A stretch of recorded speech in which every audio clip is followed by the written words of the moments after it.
नमस्कार मित्रों, स्वागत है आप सभी का आज के इस सीखने के नई कड़ी में। आज हम लोग सीखने वाले हैं कक्षा 12 की गणित पुस्तिका के अध्याय 3 जो है अवयव। और अवयव को ही इंग्लिश में मैट्रिसेस कहते हैं।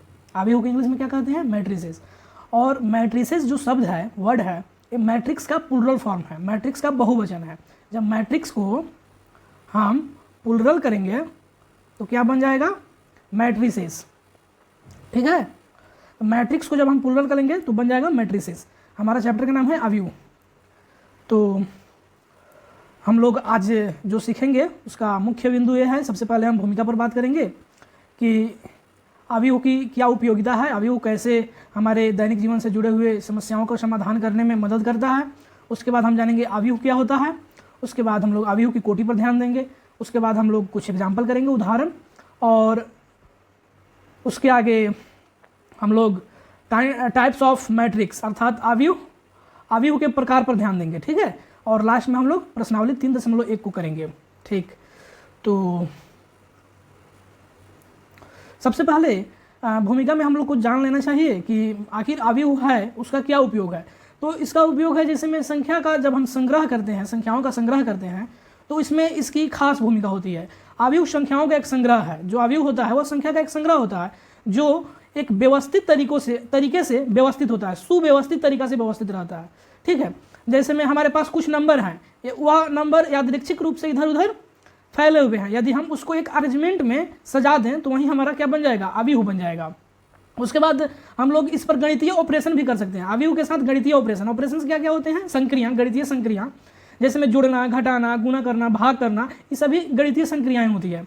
तो हम लोग मैट्रिक्स के साथ, अवयव के साथ भी ये सब कर सकते हैं।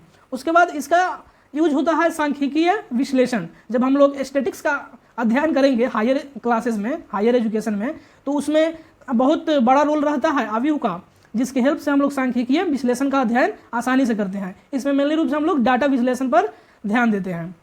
उसके बाद हम लोग लीनियर अलजेब्रा में भी इसकी उपयोगिता को देखेंगे। और सबसे बड़ा इसका उपयोगिता है कंप्यूटर साइंस की दुनिया में। आजकल हम लोग जानते हैं पूरा दुनिया कंप्यूटर साइंस को लेकर कितना आगे बढ़ रहा है, क्योंकि आज का ज़माना आर्टिफिशियल इंटेलिजेंस का है। कंप्यूटर के बिना हम अपनी डेवलपमेंट की जो कंसेप्ट है उसको हम पूरा नहीं कर सकते हैं। ठीक, तो उसमें जो अवयव है इसका उपयोग बढ़ चढ़कर होता है। किसके लिए? डाटा स्ट्रक्चर करने के लिए, एल्गोरिदम में होता है, कंप्यूटर के फंक्शन कैसे काम करते हैं उसमें इसका यूज होता है। उसके बाद इसका यूज अर्थशास्त्र में भी होता है। कहाँ पे? इकोनॉमिक्स में भी। इकोनॉमिक्स में जैसे में अवयव अर्थशास्त्र में उपयोग किया जाता है, जैसे कि आर्थिक मॉडलिंग में, वित्तीय संश्लेषण में अवयव की भूमिका विभिन्न क्षेत्रों में महत्वपूर्ण है और इसका उपयोग विभिन्न समस्याओं का समाधान करने में किया जाता है। ठीक है, तो आइए अब हम इसको एक प्रॉब्लम, समस्या के माध्यम से समझते हैं कि अवयव मतलब होता क्या है। जैसे में यहाँ पे एक समस्या हमारे साथ है, जैसे प्रिया, सीता और सिमरन के पास निम्नलिखित संख्या में कलम और किताबें हैं। प्रिया के पास 5 कलम है और 2 किताबें, सीता के पास 3 कलम है और 6 किताबें, सिमरन के पास 7 कलम है और 4 किताबें। अब जो यह जानकारी है यह अभी किस फॉर्मेट में लिखा हुआ है? लैंग्वेज के टर्म में लिखा हुआ है, भाषा के रूप में लिखा हुआ है। इसी जानकारी को हम अवयव के रूप में भी प्रस्तुत कर सकते हैं। तो आइए देखते हैं इसको अवयव के टर्म में हम कैसे प्रस्तुत करेंगे। तो देखिए, अवयव यहाँ पे हो गया टर्म, इसी को इंग्लिश में मैट्रिक्स कहते हैं। तो देखिए हमने क्या किया, यहाँ पे एक नाम का बना दिया, नेम। यहाँ नेम का एक कलम बना दिया, एक कलम की संख्या का कलम बना दिया, एक किताब की संख्या का कलम बना दिया। एक रो बना दिया प्रिया का, एक रो बना दिया सीता का और एक रो बना दिया सिमरन का। रो का अर्थ होता है पंक्ति और कलम का अर्थ होता है स्तंभ। जो उदग्र लाइन होती है, उदग्र रेखा, वर्टिकल लाइन, उसको हम लोग स्तंभ कहते हैं, जैसे ई वाला। और जो उदग्र लाइन होता है ई वाई एक्सिस, किसके पैरेलल होता है? Y axis. ऐसा बनता है ना हमारा एक्सिस, तो इसको हम एक्स अक्ष कहते हैं, इसको वाई अक्ष। तो जो उदग्र रेखा होता है इस वाला एक्सिस, जो ये वाई एक्सिस है, इसके पैरेलल होता है बिल्कुल, तो हम इसको स्तंभ बोलेंगे। ठीक है, अगर यह एक्स एक्सिस के पैरेलल है ऐसे, तो हम इसको कौन लाइन बोलेंगे? हॉरिजॉन्टल लाइन, अर्थात क्षैतिज रेखाएं। यहाँ तक आप समझिए? ठीक है, तो अब हम आगे बढ़ते हैं। देखिए इसी जानकारी को हम इस प्रकार से भी निरूपण कर सकते हैं, जैसे 5, जो पहला हमारा स्तंभ है, पहला स्तंभ ए कलम की संख्या बता रहा है। दूसरा स्तंभ क्या है? एक किताब की संख्या बता रहा है। ए स्तंभ 1 है और ए स्तंभ 2 है। यह स्तंभ हमारा 1 हो गया और यह स्तंभ 2 हो गया। और जब हम इधर से देखेंगे, ठीक है, तो यह पहला पंक्ति हो गया ए वाला, इसके नीचे दूसरा पंक्ति हो गया और एक तीसरा पंक्ति हो गया। तो इसमें टोटल पंक्ति कितना है, 1 2 और 3, और स्तंभ कितना है, एक ए वाला स्तंभ है और एक ए वाला स्तंभ है। और हम इस स्तंभ और पंक्ति के माध्यम से हम इस जानकारी को अवयव के रूप में हम बता दिए, ठीक है। तो आगे देखते हैं, देखिए इसी को स्तंभ जो होता है इसको इंग्लिश में कॉलम कहते हैं, COLUMN, और उसका पहला अक्षर C होता है, जिसके कारण हम जब कलम लिखेंगे तो उसको हम C से लिखेंगे, ठीक है। और रो, पंक्ति के इंग्लिश में रो कहते हैं, तो जो हम पंक्ति को डिनोट करेंगे उसको R से करेंगे, ठीक है, ROW, रो। तो ये पहला रो हो गया, ये दूसरा रो हो गया, यह तीसरा रो हो गया, ठीक है। अब हम आगे देखते हैं। तो देखिए हमारे सामने एक डिफिनीशंस है, परिभाषा है कि अवयव आखिर होता क्या है। तो अवयव संख्याओं या फलनों का एक आयताकार क्रम विन्यास होता है।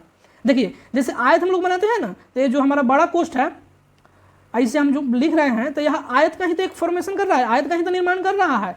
तो यह संख्याओं का, इसके अंदर संख्या भी हो सकता है या इसके अंदर कोई फलन भी हो सकता है, फंक्शन भी, जैसे 2x, 2x², sin x plus cos y, ऐसा भी फंक्शन हो सकता है। यह क्रम विन्यास है, मतलब एक अरेंजमेंट है, ठीक है। इन संख्याओं या फलनों को अवयव के अवयव अथवा प्रविष्टियां कहते हैं। और जो इसके अंदर जो संख्या है या फलन है उसको हम लोग एलिमेंट कहते हैं, और हिंदी में इसको अवयव कहते हैं, अवयव या प्रविष्टियां, ठीक है।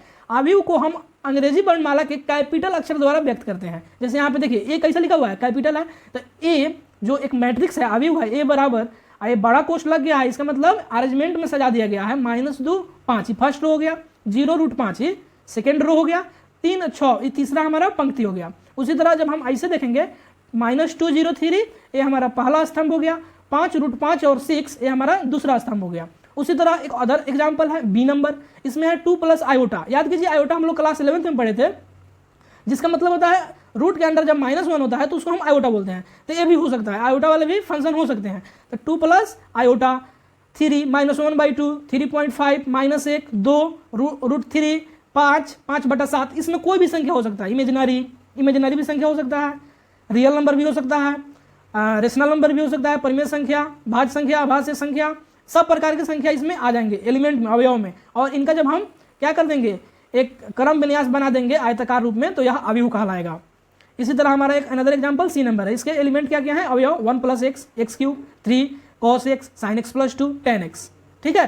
तो आशा करते हैं कि आप यहाँ तक समझे होंगे। फिर मिलते हैं आपसे अगले वीडियो में, तब तक के लिए धन्यवाद।